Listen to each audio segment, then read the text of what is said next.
जी नाज़रीन, सिंधी दिल कराची के रोशन जो शहर चयो वेंदो आहे। जॾहिं त हेॾे जदीद टेक्नोलॉजीअ दौर में बि मंगोपी टाउन GC13 सिंधी वसंदी इंडस्ट्रियल विलेज में का बि रोशनी नज़र न पई अचे। जॾहिं त हितां जी आवाम सख़्तु ॾुखियानी खे मुंहुं ॾेई रही आहे। Sewerage drainage system, gas, road, रस्ता ऐं सरकारी स्कूल खां बि महरूम बणियल आहे। इन ई मौज़ूअ ते पाण हितां जे रहवासियुनि सां ॻाल्हि ॿोल कंदासीं। सरकार खे इहा अपील कंदासीं त असांखे घिटियूं सफ़ाई कयो ॾियूं वञनि। घिटियुनि में किचिरो इलाही पियो आहे, अस्पताल कान्हे ऐं स्कूल कान्हे। असांखे जेको आहे स्कूल न आहे। नंढा ॿार जेको आहे पढ़ाई जेको आहे कनी नथा वठंदा, रुलंदा घुमंदा फिरंदा। रोड ॾिसो था तव्हां पंहिंजो त घिटी में पाणी बीठो आहे। त असां गवर्नमेंट खे इहा अपील कंदासीं त असांखे माना सहूलियत ॾेई वञे। न हिते बिजली आहे, न गैस आहे, न गटर लेन आहे, इहे का बि सहूलियत न आहे हिते। ऐं जेको आहे पाणी घिटियुनि में घुमे फिरे थो त उन जी वजह सां नंढड़ा ॿार मासूम उन्हनि खे मलेरिया बीमारी थी पैदा थिए, बुखार थो थिए। असां सरकार खे इहा अपील कंदासीं त असांखे सहूलियत ॾिनी वञे। हाणे महीनो थी वियो आहे पूरो, पाणी कोन्हे। ॿचिड़नि खे लोटा साणनि, कूलर साणनि ऐं जेको आहे सो त चौरा साणनि। हो हुनजे दर, हो हुनजे दर।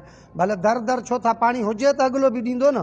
पाणी ठुप कोन्हे। स्कूल ॿारनि जी तालीम तबाह आहे। तालीम बिल्कुलु कुझु न आहे।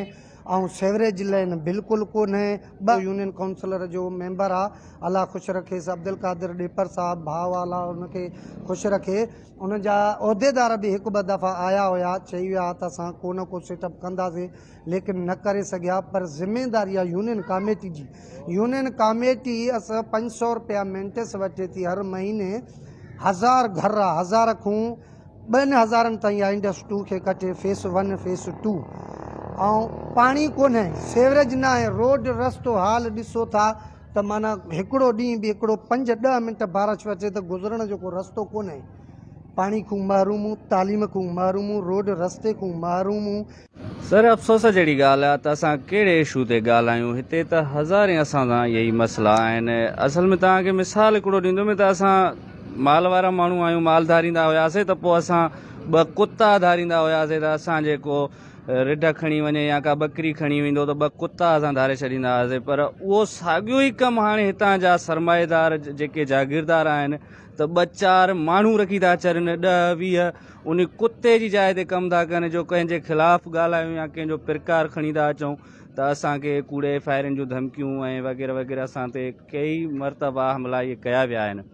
सो छा ते ॻाल्हायां, गैस ते ॻाल्हायां या रोड ते ॻाल्हायां, सेवरेज लाइन ते ॻाल्हायां, स्कूल जी घुर कयूं था। सदियुनि खां वठी हिते रहवासी आहियूं। कराची जहिड़े शहर, सिंध जी दिलि कराची रोशनियुनि जो शहर चयो वेंदो आहे। उन शहर में असां वटि न स्कूल, न रोड, न बिजली, न पाणी साफ़ पीअण जो। असां ईअं सम्झो त दुनिया जी अलाए कहिड़ी कुंड में पिया ॻाल्हायूं रहूं। सो असां वटि अहिड़ी का बि सहूलियत कान्हे का।